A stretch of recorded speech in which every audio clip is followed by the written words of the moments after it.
U mening otam. Odamlar oldida u mening otam edi. Ammo bu sozning o'ziyoq vujudimni titratishga, qalbimda qora xotiralarni uyg'otishga qodir.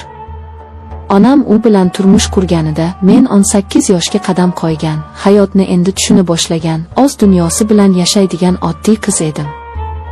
Asl otam men go'dakligimda olamdan o'tgan, onam yillar davomida meni yolg'iz o'zi katta qilgan. Bizning sokin dunyomiz bor edi. Ammo uning uyimizga kirib kelishi go'yo quyoshli kunimizni qora bulut qoplagandek bo'ldi. Odamlar uchun u shunchaki onamning ikkinchi eri, oilamizning yangi ustuni edi. Men uchun esa u avvaliga eng katta qo'rquvim, so'ngra hayotimdagi eng mudhish xato va yagona chin muhabbatimga aylandi.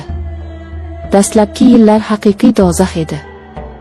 U baland bo'yli, qorachadan kelgan, yelkador, juda sovuq va jiddiy nigohli inson edi.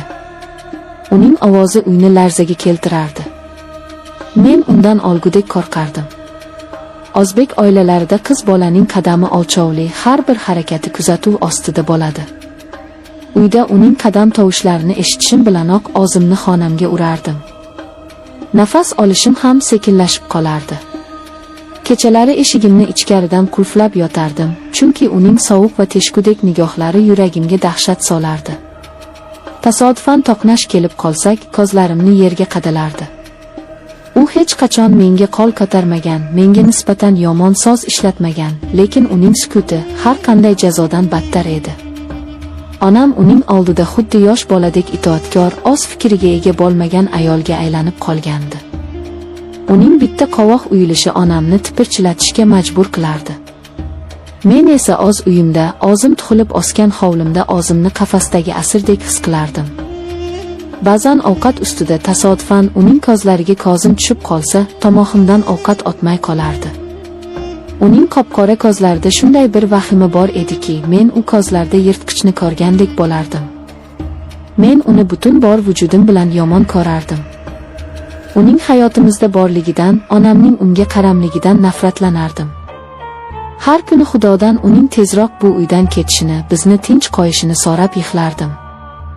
Lekin inson qalbi naqadar o'zgaruvchan, taqdir o'yinlari shafqatsiz va tushunarsiz ekan. Hammasi o'sha sovuq noyabr oqshomidan boshlandi. Onam uzoq qarindoshimizning azasiga, qo'shni viloyatga bir necha kunga ketgan edi. Men uyda yolg'iz edim. Kechqurun to'satdan qattiq shamol turib, butun mahallada chiroqlar ochib qoldi. Qorong'ulikda vahima ichida sham qidirarkanman, oyog'imni qattiq jarohatlab oldim. Qorong'ulik, og'riq va yolg'izlik qo'rquvidan yig'lab yubordim. Men o'rnimdan tura olmasdim. Shu payt eshik ochildi. U ishdan qaytgan edi. Meni qorong'uda, sovuq polda yig'lab o'tirganimni ko'rib, u o'zini odatiy sovuqqonligini unutdi. U yonimga yugurib keldi, dahshatga tushgan ko'zlari bilan menga qaradi va meni o'zining katta, kuchli qo'llari bilan xuddi yosh boladek ko'tarib oldi. U meni divanga yotqizib sham yoqdi. Sham yorug'ligida men uning butunlay boshqa inson ekanligini birinchi bor ko'rdim. Uning qo'llari shunchalar ehtiyotkor va yumshoq, ovozi shunchalar muloyim ediki, men o'zimning qattiqqo'l o'gay otamni emas, balki qalbimni tushuna oladigan, meni himoya qiladigan insonni ko'rdim. U jarohatimni bog'larkan, ko'zlarimiz to'qnashdi. Bu avvalgi sovuq nigohlar emas edi. Bu nigohda qandaydir iztirob va qandaydir olov bor edi. O'sha lahzada nimadir uzildi. Mening vujudimdagi qo'rquv muz kabi erib, aqldan ozdiruvchi bir his egalladi. U yarim tunda yonimda o'tirib, qo'rquvdan qaltirayotgan qo'llarimni ushladi. "Qo'rqma, men shu yerdaman", dedi u pichirlab. O'sha kecha u mening yonimdan jilmadi. Shundan so'ng uydagi muhit tubdan o'zgardi. Bizning munosabatlarimiz asta-sekin, pinhona rivojlana boshladi. Avvaliga shunchaki nigohlar, onam yo'qligida aytilgan ehtirosli so'zlar. Keyin esa bu nigohlar qarshilik qilib bo'lmaydigan ehtirosga aylandi. Qo'rquv o'rnini shunday kuchli his-tuyg'u egalladiki, men o'zimni taniy olmay qoldim. Biz bir-birimizni sevib qoldik. Bu oddiy sevgi emasdi, bu aqldan ozdiruvchi, butun vujudni yondiruvchi, xatarli va yovvoyi bir muhabbat edi. Bizning har bir alangali yotishlarimiz xavf bilan, chuqur gunoh hissiga aylangan edi. Jamiyatning qattiq qonunlari, o'zbek mentaliteti, or-nomus, uyat, el-yurtning gapi va eng asosiysi, onamning kozlari. Bularning barchasi bizni la'natlardi. Biz jar yoqasida turardik. Lekin biz o'zimizni to'xtata olmasdik. Uyda yolg'iz qolgan daqiqalarimiz biz uchun yashirin jannatga aylanardi. Uning quchog'ida men o'zimni dunyodagi eng xavfsiz, eng go'zal va eng baxtli ayoldek his qilardim. Uning lablari menga hayotimdagi eng shirin, ammo eng zaharli bo'salarni hadya etardi. U menga shu qadar ko'p mehr berardiki, hayotimda hech kim meni bunday e'tibor, bunday sevgini bera olmagandi. U meni shunchaki yaxshi ko'rmasdi, u meni his qilardi, mening ruhimni oqirdi. Biz tunlari sirlashib, uzoq suhbatlashardik. U o'zining qattiqqo'lligi ortidagi azoblarini, bolaligidagi qiyinchiliklarni aytib berardi. Biz odamlar uchun o'gay ota va qiz, ammo yolg'izlikda bir-birisiz nafas ololmaydigan telba oshiqlar edik. U menga seni bu yerdan olib ketaman. Odamlar bizni tanimaydigan olislarga ketamiz. Men sensiz yashay olmayman derdi. Men unga ishonardim. Bu sevgi ko'zimni ko'r qilgandi. Men o'z gunohimni, bu munosabatning qanchalar jirkanch va kechirib bo'lmasligini unutib qo'ygandim. Bizning sirlarimiz olovga o'xshardi. Biroq bu yolg'on ustiga qurilgan muhabbat uzoqqa bormasligi ma'lum edi. Shunday ham bo'ldi. Bizning baxtimiz sindi va uning siniqlari mening yuragimga qadaldi. Bunday katta gunohning, bunday xiyonatning jazosi bo'lmasligi mumkin emasdi. Onam asta-sekin nimadandir shubhalana boshladi. U bizga boshqacha qaraydigan, uyda uzoq vaqt sukut saqlaydigan bo'lib qoldi. Uyimizdagi havo yana azobli tarzda o'zgardi.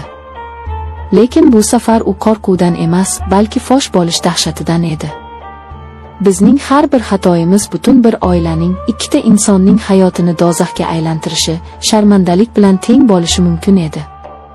Vaziyat taranglashganini ko'rib, u qat'iy qaror qildi. Biz qochishimiz kerak dedi. U hamma narsani rejalashtirdi. Biz Rossiyaga ketishga kelishib oldik. Chiptalar, yashirin yig'ilgan pullar, hammasi tayyor edi. Qochish kuni etib belgilandi. O'sha kecha u uydan ish bahonasida ertaroq chiqib ketdi. Men esa tunda, onam uxlaganda ko'cha boshidagi eski avtobus bekatiga borishim, u yerdan uning mashinasiga minib, temir yo'l vokzaliga yo'l olishimiz kerak edi. O'sha mash'um kecha tabiat ham xuddi bizning qilmishimizdan nafratlangandek isyon ko'tarardi. Yomg'ir chelaklab quyardi, momaqaldiroq gumburlashi yuragimni yorib yuboray derdi. Go'yo osmon teshilib, bizning katta va kechirib bo'lmas gunohlarimizni yumoqchi bo'layotgandek yig'lardi. Men qo'limda kichkina sumka bilan, qaltirab, qorong'u ko'chalarda kelishilgan joyga yugurdim. Bekatga yetib keldim. Yarim soat kutdim. 1 soat o'tdi. 2 soat. U yo'q edi. Yuragimni vahima bosdi. Yomg'irda ivib ado bo'ldim. Qo'l telefonimdan unga 1000 marta qo'ng'iroq qildim, chaqirilayotgan abonent xizmat doirasidan tashqarida. Yomon narsa sodir bo'lganini vujudim bilan his qilardim. O'sha tunda ko'chada, vahima ichida ertalabgacha uni kutdim. U kelmadi. Tong otdi. Yomg'ir tindi, lekin mening ichimdagi bo'ron endi boshlanayotgan edi.